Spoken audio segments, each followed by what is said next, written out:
Cynicism is always going to try to get you, and it's your job to navigate around that cynicism, because they're like nipping dogs at your feet. They're not important. Cynicism is valueless in my book. I have no time for it. I will be patient with it to a degree, and then I have no patience for it.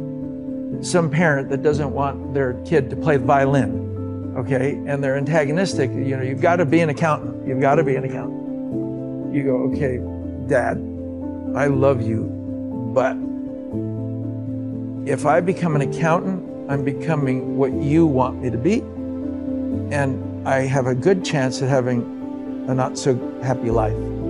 Even if I fail at being a violinist, at least I failed on my own terms, and I failed doing something I love. So you got to let up on me, Dad, or brother, or sister, or whatever, whoever that character is that has a counter intention to you. You have to get with them and get real and say, look, it's my life, it's not your life, and this is how I need to do it. Whether someone wants to be a baseball player, but their parents want them to be a football player. It doesn't even matter if it's the wrong sport. You see, it's not your sport, and I've watched people do this my whole life. I've watched them, wow, you got to be a professional football player for 6 months. Why didn't that work out? Well, because I wanted to be a baseball player. Well, what happened? They said, well, my dad wanted me to become a football player, and I was really going on his wishes. So if you had to redo history, you'd say, would I have told Dad at that time, look, I'm just enjoying this more than that. Can you let up on me? So there's all these interesting increments of how you give yourself permission and navigate around people that are counter your intentions.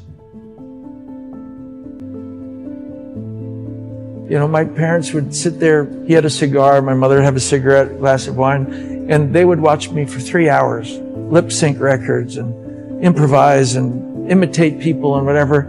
And they would look, he's something, isn't he, Boo? Can you believe how they made me feel like I was God's gift to the arts? So it's like, really, Dad, you encouraged all this love of my performing, and now I want to do it. He just wanted me to be protected by a diploma. All he cared about was that I could survive in life.